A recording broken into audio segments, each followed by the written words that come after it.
Hey, everybody. Welcome to Black Lotus, where we talk about all things strange and unusual. And today is our 3rd anniversary. Mine didn't even make any noise. Didn't it? Oh, there goes my hat. Yeah, so anyway, we are celebrating our 3rd year anniversary of Black Lotus. And today, let me tell you something. You know, over the past 3 years, we've changed, we've evolved, we've grown. But one thing that's never changed with us is our ability to bring you interesting paranormal topics that we've researched, and we can drop our knowledge on you. And today we have with us a very special guest, and he is the #1 bestseller of American Cryptids on Amazon right now. And his name is Kenney Irish, otherwise known as the Cryptopunkologist, which I think is pretty cool. But anyway, so yeah, we are going to get to him right now. The rest of our crew isn't here just yet. Michael Roser from DarkHour Paranormal apparently is finishing up a music video that he did, and so he will be joining us a few minutes late. And Wild will be with us as well, but he had some computer problems. He had to log out and log back in, so he'll be with us in just a moment. But anyway, let's get to Kenney. Kenney, thanks a bunch for being here today. It's just an honor to have you. Hey, Yeah, thank you. Thanks for having me, guys. It's awesome. Oh, awesome. Kenney, it seems you're muted. Let me see. No, I can hear him. You don't have. I don't have my headphones on. I'm an idiot. Yeah, you're right. I'm looking. I'm like, it's not showing that. All right, awesome. All right, I'm good. Anyway, yeah, thanks for being here. Seriously, I have yet to read your book, but like I said, I'm going right after we're done here. I'm going to go to Amazon and get it because it looks really interesting. And you don't talk about just like Bigfoot in it. You talk about all cryptids in America. Is that correct? Yes, that's correct. I just love legend and lore from all different directions, and so it was just a lot of fun writing the book, and because it's just I've been studying these phenomenons, creatures, and what have you for years, and to finally just kind of download everything that I've learned over the past 20 some odd years is just it was refreshing and kind of lifted a weight off of me at the same time because I've always wanted to do it. So I finally did it, and it's been really successful, and I'm really excited about it. Great. Hi, Wild. Glad you can make it. Everybody. Hey, Kenney, I've been able to listen even though I was offline. So thank you so much for being here. I'm really excited about reading your book as well. Awesome. Thank you. Can't wait to have some discussions with you. Awesome. Excellent. I want to say a quick happy birthday to Blue Chicken. He said that this is our third year, and this is his 49th today. Oh, happy birthday. Happy birthday. Yeah, definitely. Happy birthday, sir. Whoever you are. Blue Chicken. I like the name. Tell me how you came up with the name Cryptopunkologist. All right. Yeah, absolutely. I've got, two major passions in my life. One is music. I've played in punk and hardcore bands, like my whole life, and, put out some albums, and, I retired the stage not long ago, and the whole, vampire business of the music business. And I still play. I just a couple weeks ago, I bought a drum set because I've always wanted to learn the drums because I'm mainly bass and guitar.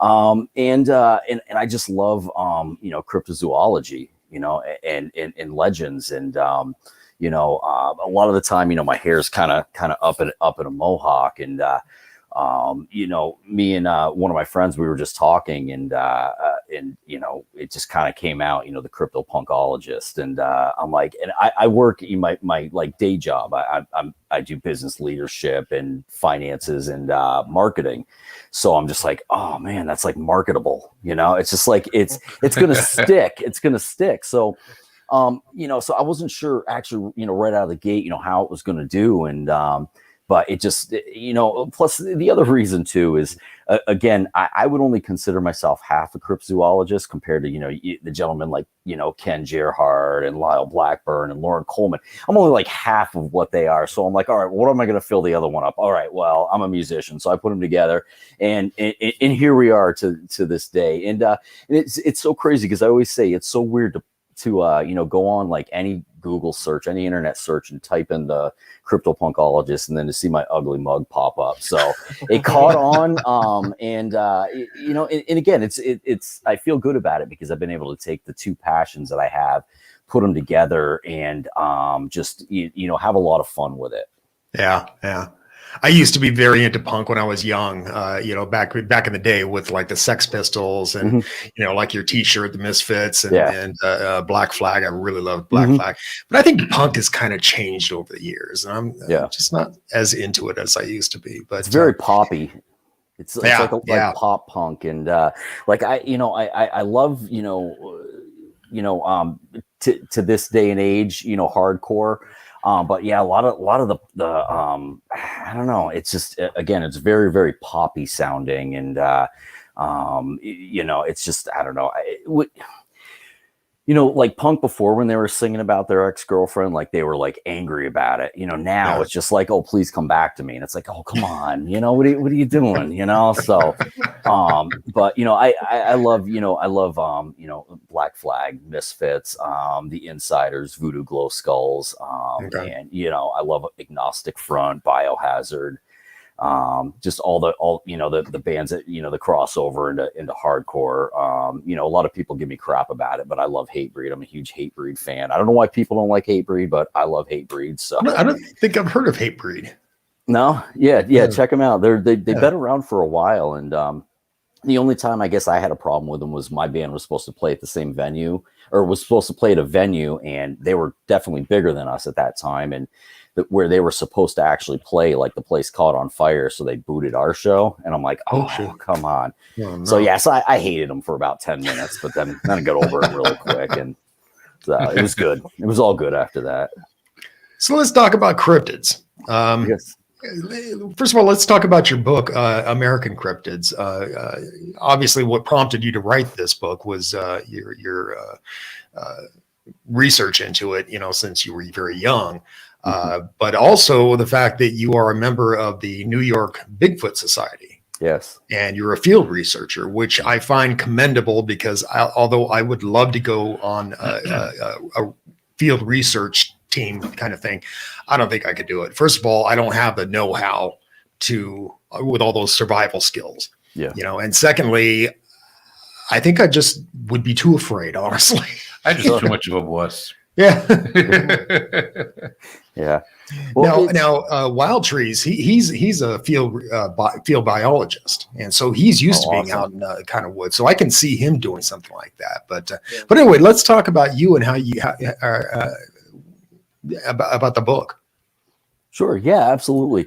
Yeah. The book, when I first started writing it, like I kind of had some struggles with it, because I was kind of, like a lot of the time nowadays when you pick up a book that has, different cryptids in it, which isn't, focused on one, you got like chapter 1, the Wendigo, chapter 2, the Chupacabra, and on and on. And that's what I was doing. And I'm like, oh my God, the greats have already done this.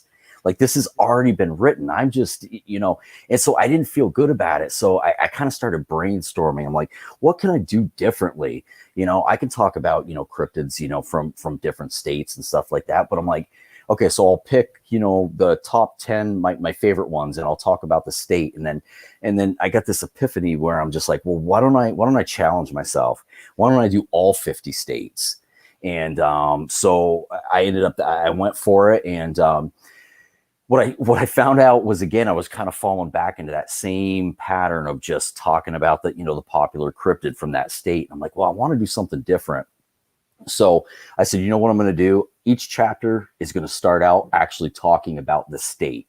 It's not even going to mention any cryptids. So like the first portion of each chapter, you know, gives a little bit of history on the state, like when it achieved its statehood, you know, any certain businesses that may have, just grew in that state, and now, you know, they spread over other areas. Like I'm originally from Vermont, so of course I mentioned, you know, Ben and Jerry's. I mentioned Green Mountain Coffee Roasters; those are all from Vermont. You know, give a little background on the actual state. And then a lot of my research has to do with Native American lore. So I go way back because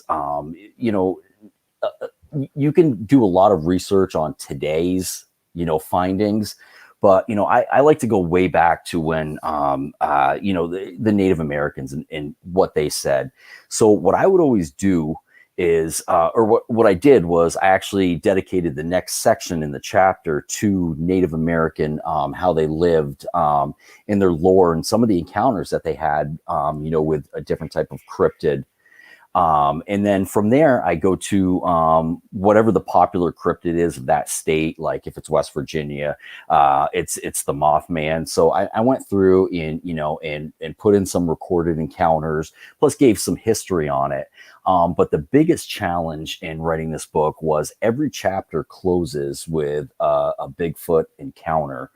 Are you guys still there? Oh yeah. Oh, okay. We just Okay. have you on solo layout. Okay. All right. Perfect. Gotcha. I'm like, am I talking to myself? So the last chapter is an actual Bigfoot encounter that took place in a certain county in that state. What I didn't want to do was just go on Google and just try to pull up any type of it's already recorded sighting that everybody knows about, because again, I felt like I was going to kind of go backwards and kind of get away from my original idea of just trying to have this book different. So what I ended up doing was I used Google Maps, went to each state, found a real big forested area, and then just zoomed in on it, found the smallest, closest town to it, and then just looked up, the mom and pop restaurants, like the diners, the barbershops, the corner stores, and just got the contact number, called it up, and just said, hey, I'm an author. I'm looking at, writing a book, and I heard that there's some Sasquatch sightings in your area. What can you tell me about this? And if they hadn't heard of one, if they hadn't had one themselves, they knew somebody that had. So I was able to find ones, that weren't necessarily recorded, that people didn't necessarily know, which was kind of my goal. And so I would, I talked to like 3-4 different people from each state. And how I ended up picking the ones was I went with the encounters where the individual, one, didn't believe prior to the encounter, and two, they weren't out looking. It just happened in front of them, because some of the encounters, there was so much, I saw it for 4 seconds, but they've got like an hour and a half worth of detail. So for me, that was just kind of like, all right, that's just weird. So the ones where they're like, I saw it for a few seconds. I saw the eyes, I smelled something, it was banging on a tree, and I got the heck out of there, and my life hasn't been the same. And, so those are the encounters that I actually put in the book. Because again, the ones where, again, they weren't looking, and the ones that, felt like it changed their life. And then the ones that said, I just want to be anonymous in this. I just, I'll help you out. I'll do this, but I don't want my name in it. And so those really stuck out to me as really, because again, I mean, everything I'm hearing is secondhand. I wasn't there. It wasn't my encounter. It wasn't my experience. So I wanted to really get the ones where, there was a lot of emotion in what they were saying. And the emotion not being so much excitement, but more hesitation and unbelief of what they saw, because again, I just felt like there was so much more that they were bringing to the table with their encounter. So that's how I came up with one for all 50 states. And it wasn't as hard as I thought it was going to be to do, but in the end, it turned out great. I was really excited about it. There were some encounters I put in there where the people said it was okay to use my name, but I just avoided it. I didn't put anybody's names in because I'm like, if I'm going to do it one way, I'm just going to keep it that way. Plus, I didn't want any legal trouble down the road. Yeah, You know, you never know. Somebody, could still sign off on something and be like, hey, no problem. And then, that completely changes, hey, oh, look, it's #1 on Amazon. I want in on this, so. Yeah. It's kind of a smart thing to do, I think. Most definitely. Hey, I got a question for you, but we have Michael Rosa joining us right now. Hey, Michael, what's going on, man? Hey, what's going on, fellas? Nice to see you tonight. Sorry for my tardiness, but I'm here. How's it going? So you were editing a video? This guy. Yeah, what's that? I'm sorry, I didn't hear you. Oh, he said, I know this guy. Yeah, I've seen you somewhere before, mate. I'm curious. I could have sworn we talked. I could have sworn we talked. We might have a couple times, maybe. Yeah. Oh, it's nice to see you, my friend. Of course. Yes, I was shooting a music video, Damien, prior to doing this, and sorry, I lost track of time. And thank God you sent that text because I said I saw it and I said, okay, well, I'm gonna wrap this up soon. So happy to be here, guys. Thank you. So, Kenny, I got a question for you real quick, and it doesn't concern Bigfoot, but I guess first of all, we've talked about this several times on the show here about anonymity, and you were mentioning that some of the people that were in your book said that they didn't want to be involved. They didn't want their name involved. And that's the case with wild trees and several people in science that believe in this stuff. But if they write a paper about it, they're just going to be shot to hell. I mean, they're career-ending things, right. Really. So, I mean, I think we all totally understand that. But so, getting back to my question, I've had this theory that the South American chupacabra is a very different entity than the ones we experience in the Southwest here in the United States. What are your thoughts on that? Well, when you say entity, are you speaking in a sense as in, because a lot of people associate entity with like a spirit type of being. Maybe I should use the word animal, I guess, because the one that's in South America, from the depictions of it, it's very different from the ones that are depicted here in America. Here, it looks more like a dog, and the things that are described in South America look more, I don't know, demonic almost, with the spiked spine and pointy tail and all that, Yeah. Well, I think it's like with anything else. You go in certain different areas of, the country, people talk different, some people look different. You go into a different country and, I mean, you can talk genetic, mutation. It's hard to say, but different parts of the country. I mean, again, even people look different. Even people talk differently. Depending on which country you're looking at. So it could very well, be just like the human race, where there's offspring, there's certain things, deformities when they're born, and maybe it's something that's genetic and it passes on to the next one. I've been asked this question before, and somebody actually said to me one time, they said, well, maybe somebody caught a chupacabra one time and did some experiments on it, and that's why it looks the way it did, and now its offspring looks the way that it did. I mean, obviously there's no way to justify that and say, yeah, this is what happened. But in this field of study, in this subject, it's just like, I don't want to say anything goes, because the second you say that, then, any credibility that's there goes out the window. But, as far as, them looking different, I mean, when you talk about like any of the cryptids,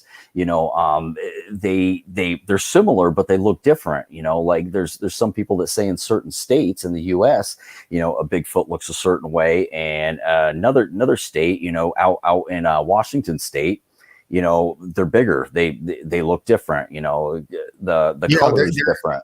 They're bigger and they're brown or black up in the Northwest, and I've found that in the Northeast they tend to be almost tan. Mm-hmm. I've even heard red. I've even heard like an really? orangish red. So,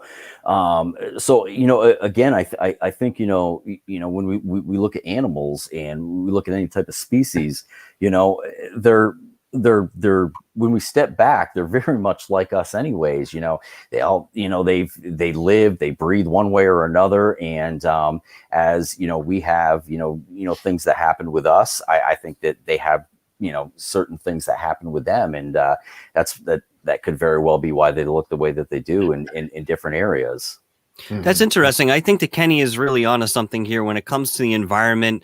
I was going to bring up Bigfoot as well, because yes, there are many different variances between the interspecies, if you will, when it comes to different regions. I have also heard that there are orange colored Sasquatch. Of course, if you look at the Yeti, he is supposedly white in a lot of accounts. So yeah, I think that is definitely a part of it. Also, when it comes to sightings, it's possible that the culture itself might be shaping and molding some of what comes out of people's mouths after the fact. For example, if some culture has more leanings towards supernatural, and let's just, for example, say a voodoo culture or something that has demonic forces, when they see something like this, they would attribute, at least in my opinion, that first, what they've known, to whatever it is that they're seeing, and again, that can vary by region. Yeah, I think that in regards to the chupacabra specifically, I think something that is unique to Texas and the southwest region of the United States is that a lot of these are probably coyotes with mange or dogs with mange. Yeah, that's kind of what I think it is here, but again, that doesn't attribute to what they look like in South America. And I have a few questions for Kenney. First of all, I really like the plan you had for getting all this information from every state, like calling people. That's really cool. I really like that methodology. That's very clever. And then my two questions were, number one, which cryptid do you think is maybe the closest to being discovered? Which one is the least in fantasy and closer to our reality? Just in general, anyone. And have you learned any insights after writing this book? Is there any great revelation you learned, or small revelation after you wrote the book that you didn't know before? Those are my two questions. Sure. Yeah. I would definitely say, as far as discovering, I would say I'm a big lake monster guy. I love a lake monster. Yeah. Growing up in northern Vermont, I grew up near Lake Champlain. So, my whole upbringing was, wanting to see champs. So yeah. I think, in all honesty, I think we're going to get more answers before we do with any of the other cryptids and on lake monsters. And I really think, there's a lot of teams now that are coming out of the woodwork that are, going to Lake Champlain and trying to come up with answers of what's going on and finding it. So I think, a serpentine lake monster is going, if out of all of them, would probably be, I don't want to say the easiest, but I get you. That's incredible, though. That's incredible. It would probably be the one that's we could put a name on, before something else. And again, with the lake, unless there's the underwater and underground, tunneling, we should get to a point where we actually,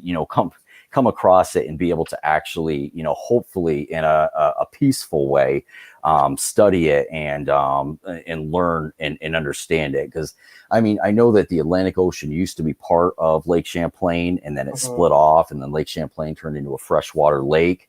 But I have to believe that there's still some way, somehow, there's some way that eventually brings it, it still connects to the ocean. It might go through some type of underground, filtration, which allows the lake to stay,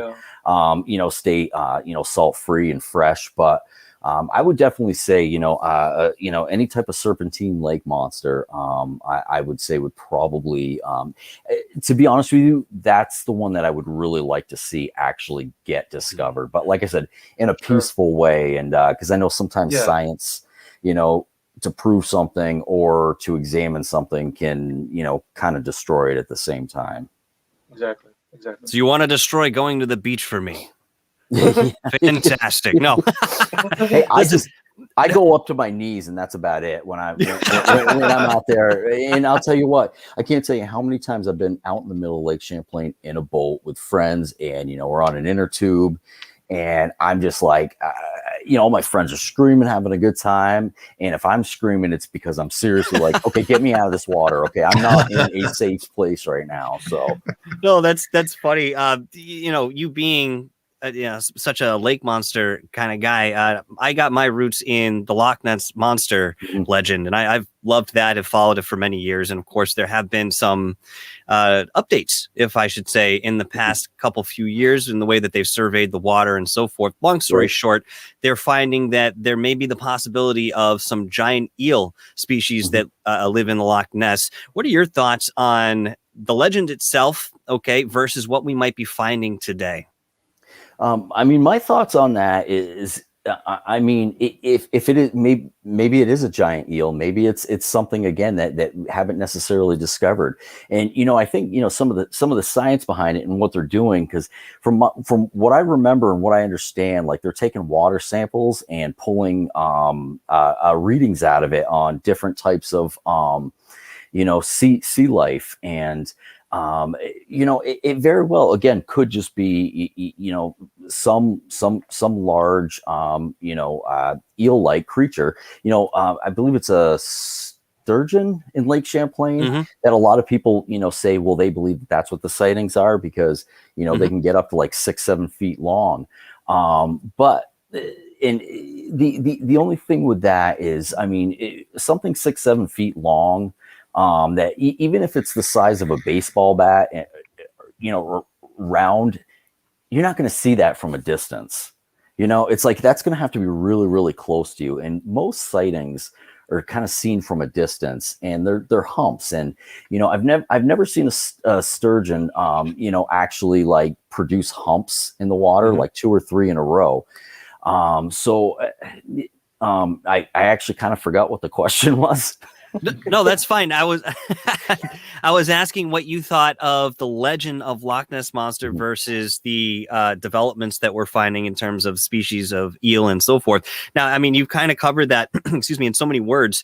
I guess I could ask you further, is it possible that some prehistoric creatures may have eluded extinction at some point? Now, we've seen the coelacanth. This has been cited many times. And of course, that's something more familiar even to us, looking at it, it's not that outlandish, but, in the way of something perhaps from the Mesozoic era. Am I saying Meso era? Am I saying that right? Mesozoic. Thank you. That's why we have wild trees here, everybody. Or any of those periods. Do you think something could have likely survived through all of the changes through the earth and its atmosphere, perhaps more so in the water than, let's say, on land? Yeah, why not? If you think about it, they talk about how, the earth is, the majority of it is covered with water. Well, I've always said it like this: the whole earth is covered with water. There just happens to be islands on top of it. So in my opinion, could something have, been trapped underground for a long time and then eventually made its way out? That's kind of a little like brainstorm theory that I've always had in my mind. It's like it's stayed down there, it's lived under there, and then all of a sudden it found its way out, and now it's rearing its head to everybody. Again, I don't know. It's one of those brainstorm ideas, but the thing is like, if we're not underneath, we're not, 200 feet, 300, 400, 500 feet underground. Well, if we go that far, we know we're going to hit water anyways. So who's to say that there isn't another world underneath what we're living on right now and what we think we know? So, So I mean, again, it was one of those brainstorming, ideas. And when I was thinking about it, okay, well, where could this have come from? Because a lot of the time we think about something getting frozen in ice and then the ice melting and then it coming to life. That's how like a lot of the movies are. But what if something never froze, never did anything like that, just got trapped under the earth as the earth, shifted and kind of developed over the years, as water, kind of left the earth a little bit. And, there's been so many changes with, lakes being connected to oceans. Now they're no longer. What if something just, they got trapped under there and then they've eventually been able to kind of make their way out? I don't know. But, again, it's one of those things where it's like, why not? I mean, there's so many when you think of like ocean creatures and ocean life, we know for a fact we haven't discovered everything that's in there. So what makes us think that we know everything that is actually in the ground, a mile down, 2 miles down, what's going on down there? I could just be naive and maybe it's been talked about and it's actually science and we know. But I've never come across anything that's been like, proof enough for me to actually believe that there could not be something down in the middle of the earth living there. And it's connected and it shows up in different lakes. It shows up in different bodies of water. Very good. So I kind of want to get it back to Bigfoot a little bit, and your involvement with the New York Bigfoot Society. I want to give a shout out to Valerian the Mac, who is in the room and says was in Warm Springs, Oregon, camping with my Warm Springs tribe cousins when we heard a loud, horrible, monstrous yell at 1 a.m. It yelled 6 times and we were horrified and left the camp. So I guess this brings me to a question. With your field investigations with the New York Bigfoot Society, have you ever witnessed anything or heard anything? Everything that I heard, didn't know what it was. Gary was actually able to say, because his background and education's in animal behavior. So he's actually been able, if I'm like, wait a minute, what is this? He's like, that's actually what this is. This is what that is. So I personally haven't heard anything that we couldn't explain, that couldn't be explained. We've had situations, that occurred, experiences that I couldn't explain, Gary couldn't explain. But as far as, so far, every time I've been out in the woods, anytime there was something where I'm like, oh man, that sounds like this could be that, I was usually brought back down to reality and be like, okay, hold on a second. Nope. Let me tell you what this is. And let me tell you why. But again, that's why I joined the group, because I want to be able to know those different things. Like, I had never heard a bark owl before. I'd never heard, it never even occurred to me that would exist. And, we were out in the woods and it's exactly what it was.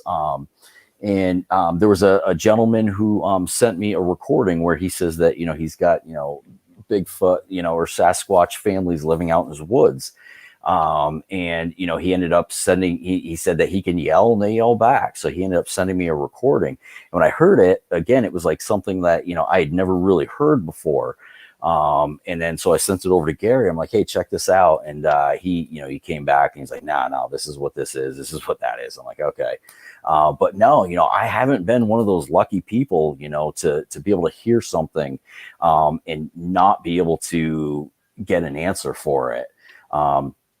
Again, there's been experiences that we haven't been able to get answers for. And as far as actually witnessing a Bigfoot, with my own eyes, I am not in that lucky club yet. Yeah. I've had a lot of experiences. I've had things that I can't explain. We put digital recorders up through the woods in our research area. And, we've done the tree knock, and then like 45 seconds later, there's a knock out in the middle of nowhere. The recorder picks up the one, we did, and the one that is out in the middle of nowhere. There's no wind blowing, nothing like that. It's 2 a.m. So it's not like there's a tree waving and it's making a crack noise or anything. So again, there's a lot of things that, you can't necessarily explain. we played some Native American chanting and drumming one time on one of our investigations.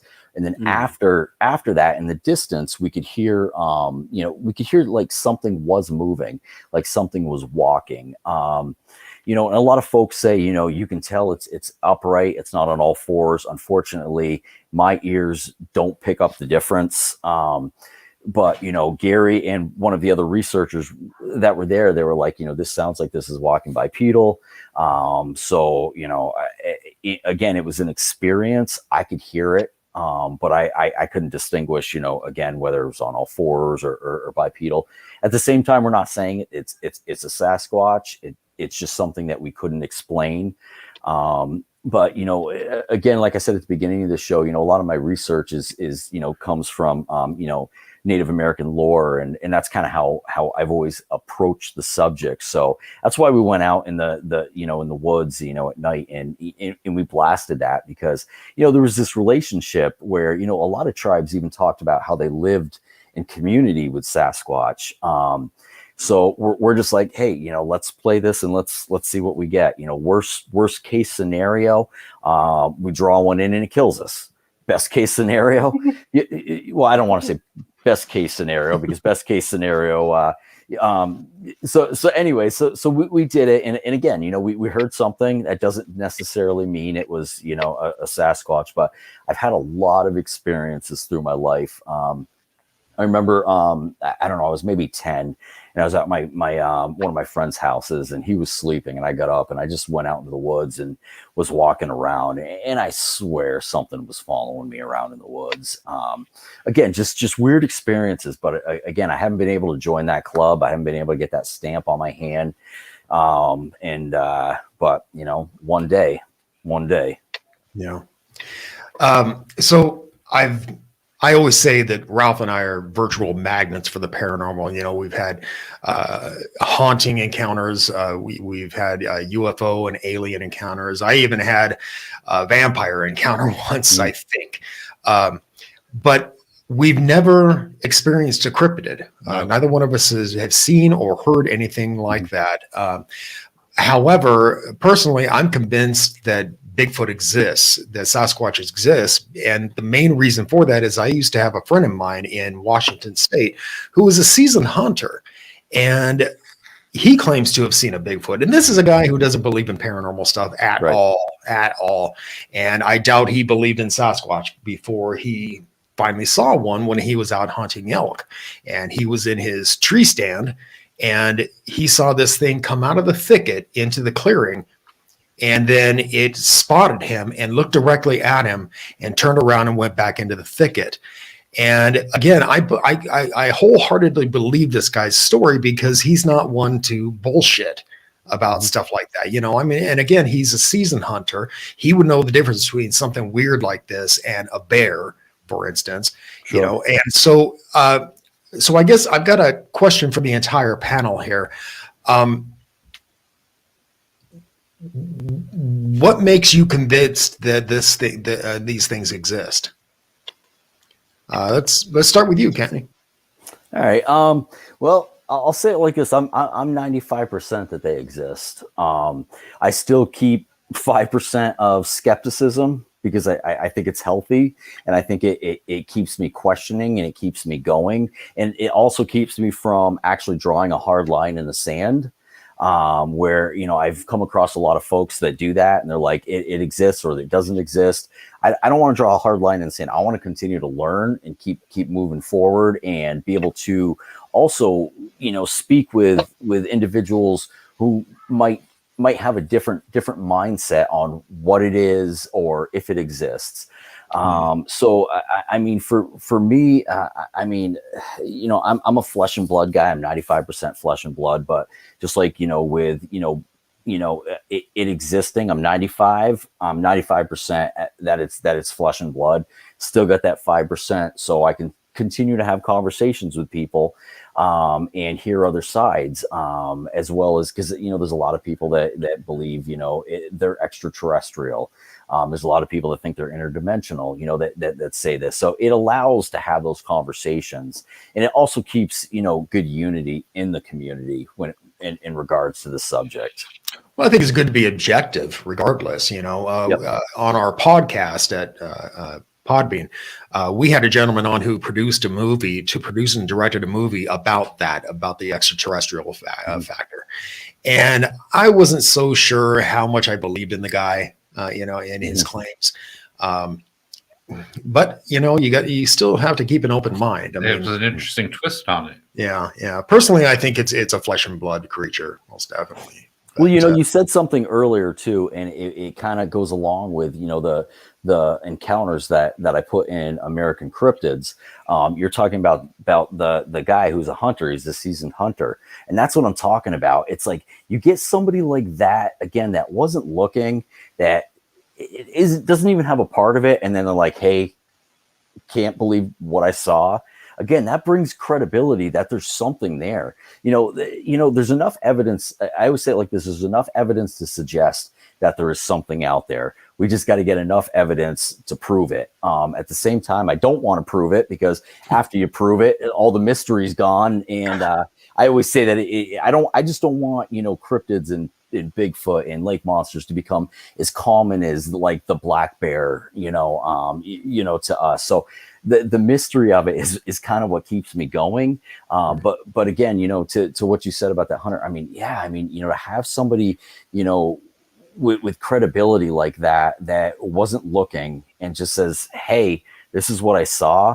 I mean, that just, when I have those days where I'm just like, I start questioning this and that.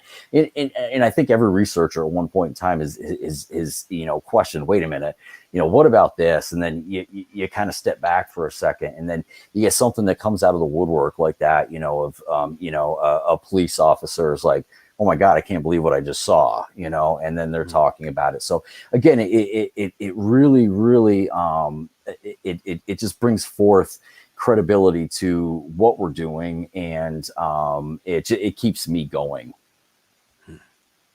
Michael, how about you? I just want to say first off, I appreciate what Kenney is saying about perhaps keeping this something that's not as common as the black bear if we do find Bigfoot and evidence that supports that. Honestly, I think that's where the journey really begins, where I think a lot of people are afraid that if we find out that alien life exists, or we have full disclosure, that will be it. We'll all be very bored. Well, I mean, there's many different routes that we can take. We would have to study the Bigfoot after we realize it existed, and who knows where that might lead. And to that end, there are so many other cryptids that have been seen, should we assume that all of them existed as well once we find one of these to be what we believe it to be? I don't know. I mean, there's plenty of research to be done there. I think, again, that's just the beginning of a journey for us. But when it comes to Bigfoot, I have to, again, sort of side with Kenney here on this. I'd like to see the flesh and blood aspect of it. Although, I entertain the idea that this is out there. Probably more so than other cryptids because of the numerous sightings that have been captured through all walks of life and in all different circumstances and situations that, the anecdotal evidence is overwhelming. Now, that obviously isn't anything hard in the way of, research, but it's something to say there is an event happening. People are seeing something for sure. So what is it? That's always the question. So, I won't sit here and say that I 100% believe that Bigfoot is out there, but like Patrick Vaughn would do, I'd take every necessary precaution if I found myself traversing into a habitat that may hold a Bigfoot, just in case. Yeah, definitely. Wild trees, being a field biologist, I'm really interested to hear your take on this. Do you believe it exists? And if it exists, why haven't we found one of these things yet? Yeah, that's a really good question. Okay, so I do believe that Bigfoot exists in general, but I think there's multiple explanations happening at the same time, and they all fall under what we call Bigfoot. So I do think some of them are physical animals. I think some of them are. I think there's different types of physical animals. Some of them seem to look just like humans, except they're huge. But they don't look like an ape. They look like a human. Some of them do look ape-like. But anyway, I think one group of these Bigfoot all over the world are physical animals that we traditionally know. But I also think that it's possible that some of these are maybe extraterrestrial. Another group here at the same time, they could be extraterrestrial. And another idea could be that they're not made of matter. So this is more like a physics explanation of them. So, they're not made of atoms, basically. They're made of energy or some kind of other projection thing we don't understand. So I think that accounts for all the different kind of stories that people hear. And the reason why I believe there's a Bigfoot is because there's so many credible accounts from good sources that go back a very long time from all over the world. There is physical evidence in tracks. So there are footprint casts that can be made. So there is measurable evidence. There are some good videos out there. But as far as the reason why it hasn't been caught, I think primarily, it's because it itself does not want to be caught. I think there's some intelligence associated with it. So it's different than a bear, because like a bear, it's going to avoid you, maybe not, but a bear is not smarter than you. It's not going to think through problems it's just going to be very animalistic, basic, I guess. But I think Bigfoot are probably very smart. They could think through things. And so they could evade our capture. They could avoid our cameras. They could avoid our methods. They're very clever, I think. That's the reason why I think we haven't caught them. So I have thought of some new methods that we could use, perhaps, that we haven't thought of before. One quick method I thought of, I just thought about it a few weeks ago, was I've heard accounts that people say they can communicate with Bigfoot, either telepathically, by leaving messages that later get left, by leaving gifts. There seems to be a way to open a dialogue. I don't know how intense it could be, but my idea is if you could form a relationship and of trust with some Sasquatch Bigfoot, you'll have to, this is the hard part, but I think it's possible. You could communicate to the Sasquatch that you really want a gift of a corpse. You're like, I really want you to gift me a corpse of your species. I will respect it. And this is the reason why, because I want to write a paper and make it known. And it's eventually going to be good for the Sasquatch, because you could explain through this communication that, this is going to give them protection. It's going to give them, it's going to conserve their culture and their numbers and everything. But anyway, I hope that answers your question, Damien. Those are my thoughts on Bigfoot. Yeah. So let's step away from Bigfoot, pardon the pun. There's been a lot of... I just got that. Sorry. But there's been a lot of reports about Bigfoot and how they don't seem to be aggressive toward people at all. Aside from rock throwing and that kind of thing. And I think perhaps that's more indicative of a warning to stay away. But then the reports I've heard about dogmen, they seem to be extremely aggressive. And another thing is, honestly, I don't even recall hearing about the dogmen until maybe about 5 years ago. Right. Why does this seem to be just kind of a new anomaly? It's funny you say that because, I was on a show last night and that got brought up, and Gary and I have been talking about this for a while. I don't know, maybe, cryptids started going backwards and in mainstream. So, people started talking about a dogman, because it's crazy, but at the same time, who knows? Maybe a lot of the encounters that folks were having in the past, that they thought was a Sasquatch was a dogman. I don't know, but you're 100% on, because Gary and myself have had this conversation. I can't even tell you how many times. Like all of a sudden, just one day, it's just like everybody's talking dogman. But it could very well be. I know. Oh my gosh, I can't remember her name. Why can I not? Linda Godfrey. She did the story on the Beast of Bray Road. She was a journalist. Mm-hmm. And I think as cryptids have become, let me say it to you like this. As Bigfoot has become mainstream, because there was the shows before, but I that were awesome shows. Like I'm a huge fan of Monster Quest, but I really think that the show Finding Bigfoot put Bigfoot in the mainstream, right? And then all of a sudden, everybody was a Bigfoot investigator, and I think now that Bigfoot is popular and kind of, I guess, even accepted as a possibility, even in the mainstream, I think maybe folks that had a certain encounter, years ago that they couldn't explain, didn't necessarily look like a Bigfoot. Now they're coming forward because people are coming forward with crazy encounters of, oh, I saw a Bigfoot. So maybe just people feel a little more comfortable now coming out about it. I don't know. Again, that's just a theory, but it just seems like, cryptids, Bigfoot, like that's cool now, where before it was, really, kind of cliche and like, oh, you're an idiot type of discussion if you brought it up. But now it's like, everybody's doing it, and everybody, it seemed like, again, it's blown up. Like when I think back to like the show Ghost Hunters, like the early 2000s, I remember like seeing the show one time thinking like, what is this? I didn't even know people did that.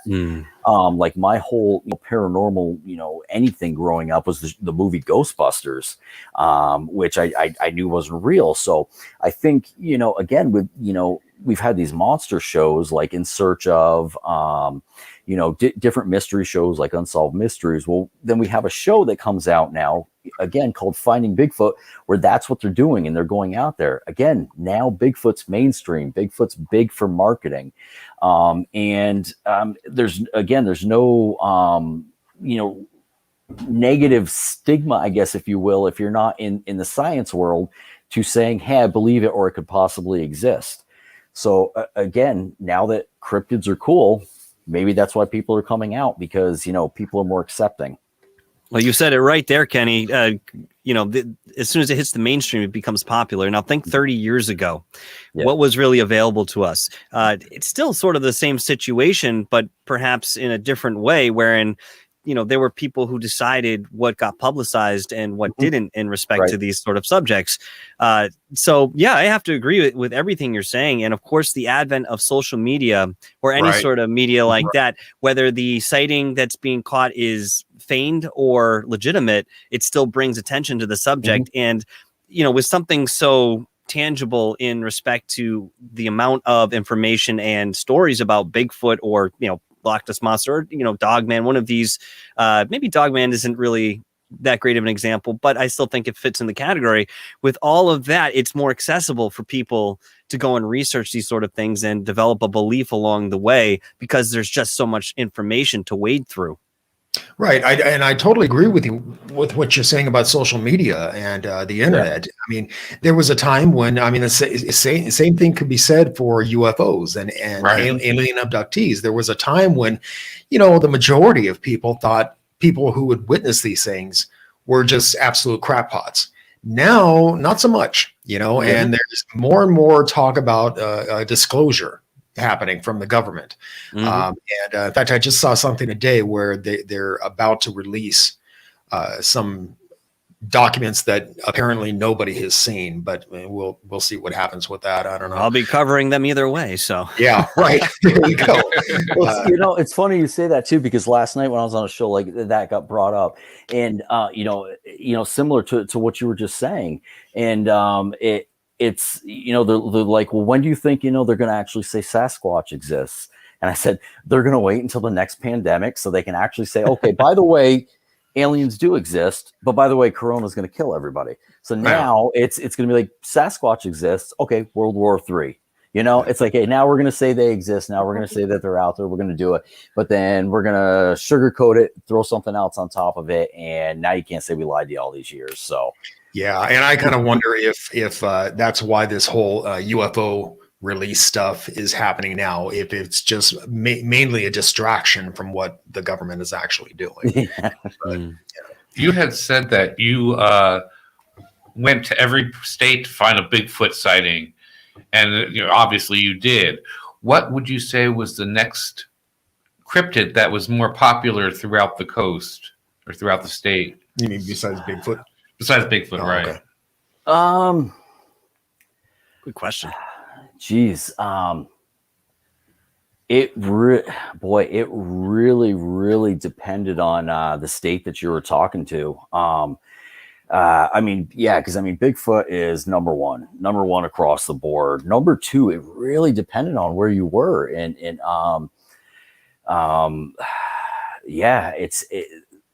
I guess probably, if I had to say the most popular one coming in second place, it would have to be Loch Ness. would have to be Loch Ness, even though that's not in the States, but it would definitely be lake monsters. There's just so many stories of lake monsters. I mean, there's stories of, you know, or serpentine creatures in rivers, not just lakes, you know, and in ponds. And so I would definitely have to say anything serpentine, Champ, Loch Ness monster wise would definitely be second. And without a doubt, it's got to be number 3. It's got to be Mothman. Everybody talks about Mothman, and you know, everything that goes along with it. You know, one flying humanoid that, you know, nobody really talks about is, and I put it in the book, is Bat Squatch. You guys you ever look into that? And I know about Bat Squatch. Yeah, that's awesome. And you know, in the story behind it, and you know what? I don't even care if it is fake. It's the coolest story. Okay, a volcano erupts in 1980. Okay, and then releases something that now people are seeing shortly after it erupts, and then they call it Bat Squatch. I'm sorry, just that in itself is awesome. Make a good movie, let me tell you. Yeah, volcano. You know, it's, you know, and you know, another one that you don't really hear a lot about. It comes up from time to time is the sheep squatch, where I've never heard of that. Yeah, I love, like, the pictures of it. I mean, you want to talk about terrifying.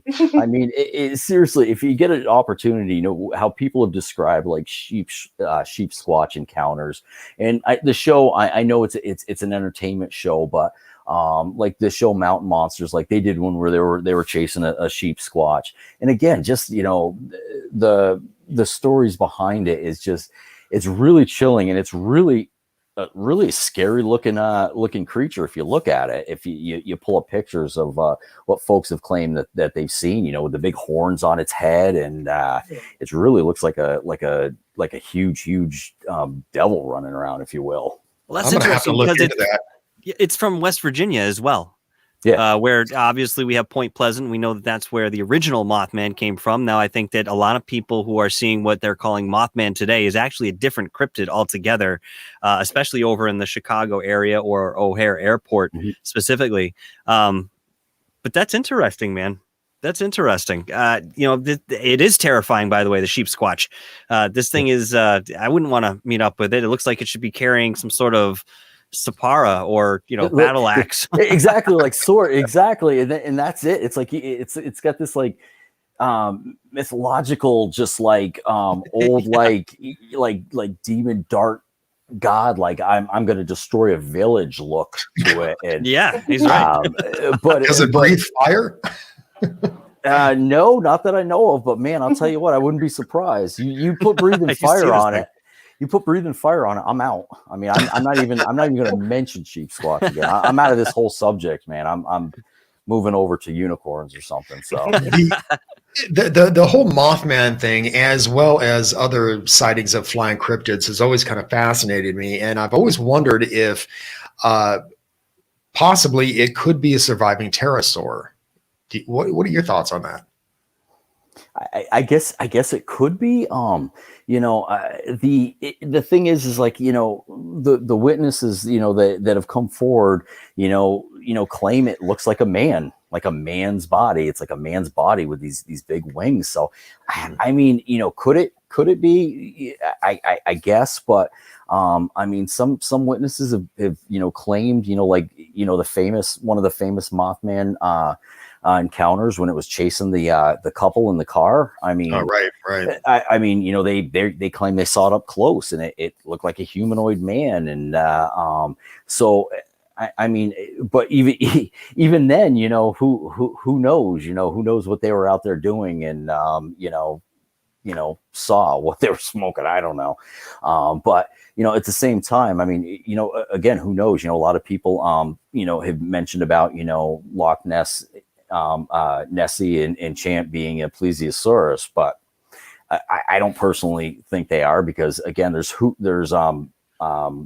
humps in the water, and a plesiosaurus back is just kind of like one big kind of oval. Right. So, but yet there's people that are dead set saying, no, it's a plesiosaurus. It's definitely, you know, it's one that, you know, was frozen in time or whatnot. But So I don't know. I mean, it could be something, from years back, thousands of years that's out there, and then, hiding in a volcano with Sasquatch, which I think would be think it would be cool. It'd be awesome. Well, yeah, I mean, a lot of these flying cryptid sightings have happened like in the Arkansas area. And as well as I do that, I mean, Arkansas is riddled with caves. And I wonder if something like this could have survived in these caves. But I never even thought about that. Yeah, I never even thought about that. Oh, definitely possible. Think about how much life is sustained down in very deep caverns in the earth, wherein the sun isn't what is supporting life. It's, thermal heat, to say the least. So it's very possible. And I've heard many, many stories of people who have either entered caves or miners who have come across something that they couldn't explain, save for that one picture of the gremlin holding whatever it was in that mining picture. If I could bring it up, you guys would all know exactly what it is. But, aside from that, yeah, people have seen all kinds of sentient life that's unfamiliar to our eyes in, the deepest parts of the earth. Yeah. Lee Boge had asked a good question. Out of all the cryptids, what has the best evidence? I'll have to sit with Gary on this one and say it's the Bigfoot's tracks. I think it's the tracks. Yep, definitely. Just because of location a lot of the time too, and environment, location, out in the middle of nowhere, to be 3-4 feet out in the woods, unless what's that guy, Mickey Jack, or what's that guy who lives out in the woods? I can't remember his name, but unless you're in his territory, then maybe. But yeah, I mean, to have a foot that's twice the size of a human, footprint out 3-4 miles out in the middle of the woods, where again any direction's 5-6 miles before you even come across anybody. That's intriguing, and try to explain that away. You really can't.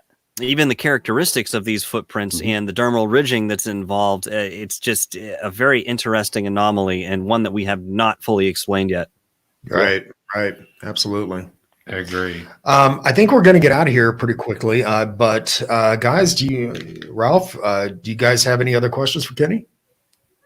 I think Lee Bodge had also asked, what are your thoughts on oceanic cryptids? So maybe just what's your favorite ocean cryptid story or monster? I guess when it comes to oceans, I guess I would probably say, which some people don't really see them as cryptids, but I'd probably say mermaids. Merman. Just different stories. You talk about mermaids, but then you talk about like the sirens. From what I understand, the siren is a mermaid or merman that is just completely like, I don't know, you could kind of like Sasquatch to Dogman. It's just like, they're evil. They'll, instead of saving a kid from a shark, they'll eat the kid.